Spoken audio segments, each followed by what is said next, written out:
Napoleon விவகாரம் என்னன்னு யாருக்காவது தெரியுமா? யாருக்குமே தெரியாது. இன்னொரு விஷயம் சொல்றேன், கடந்த காலத்துல போய் பார்த்தா இந்த விஷயத்தை வந்து முதல்ல வந்து பதிவு பண்ணதே நான் தான். நைட்டு 2 மணிக்கு அந்த சம்பவம் ஏவிஎம்ல நடக்குது.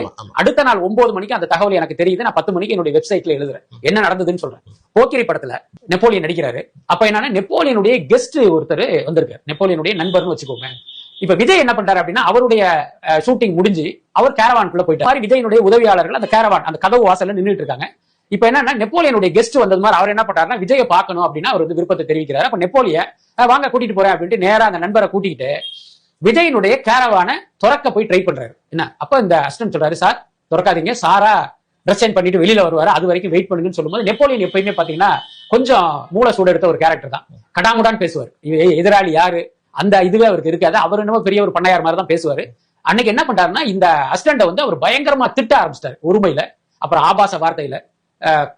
நெப்போலியன் குரல் பாத்தீங்கன்னா கொஞ்சம் ஹை பிச்சா தான் இருக்கும். பயங்கரமா இதை பண்ணி பேச ஆரம்பிச்சோன்னு என்ன பண்றாரு, உள்ள இருந்த விஜய்க்கு வந்து இந்த சத்தம் கேட்டு அவர் என்னமோ எதுன்னு பதறி போய் அவர் கதவை திறக்கிறாரு. என்னன்னு பார்த்தா நெப்போலியன் சொல்றாரு, என்ன விஜய் உங்க அசிஸ்டன்ட் வந்து நீ உள்ள விட மாட்டேன்றான், என்ன ஆய்வுன்னு பயங்கரமா கத்துறாரு. டக்குன்னு என்னப்பான்னு கேட்கிறாரு இந்த பையன் கிட்ட. சொல்ல இல்ல சார் வந்து கதவை திறந்தாரு, நீங்க வர்ற வரைக்கும் வெயிட் பண்ணுங்கன்னு சொன்னேன். அதுக்கு அவர் கண்ணா பண்ண திட்ட ஆரம்பிச்சாரு. அப்படிங்கும்போது விஜய் என்ன பண்ணார், நெப்போலியனை பார்த்து, அவர் ஒரு சீனியர் ஆர்டிஸ்டாக இருந்தாலும், சார் நீங்க எப்படி அவனை போய் திட்டலாம், அவன் வந்து என்னுடைய அசிஸ்டன்ட், நான் சொல்லித்தான் அவன் இதை பண்ணிட்டு இருக்கான், எதா இருந்தாலும் என்கிட்ட தானே நீங்க சொல்லியிருக்கணும், எதுக்கு வந்து நீங்க அவரை அந்த பையனை வந்து நீங்க இது பண்ணீங்க அப்படின்னு சொல்லிட்டு அவரை வந்து கடுப்படுச்சிருக்காரு. இதுதான் நடந்தது.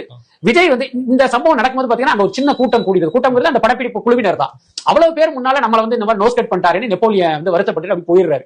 இந்த சம்பவத்தில் விஜய் மீது என்ன தவறு? தன்னுடைய ஊழியரை யாரோ ஒருத்தர் திட்டுறதை அவர் எப்படி பார்த்துட்டு இருப்பாரு? நீங்க எவ்வளவு பெரிய ஆளா வேணாலும் இருங்க, என் ஊழியரை நீங்க எப்படி அந்த மாதிரி அவதூறாக அருவருப்பாகவும் ஆபாசமும் இப்படி பேச முடியும்? சோ தன்னுடைய ஊழியரை காப்பாற்ற வேண்டிய கடமை விஜய்க்கு இருக்கு. அதை தான் அவர் பண்ணார். இந்த சம்பவம் நடக்கும்போது நைட்டு 2 மணி.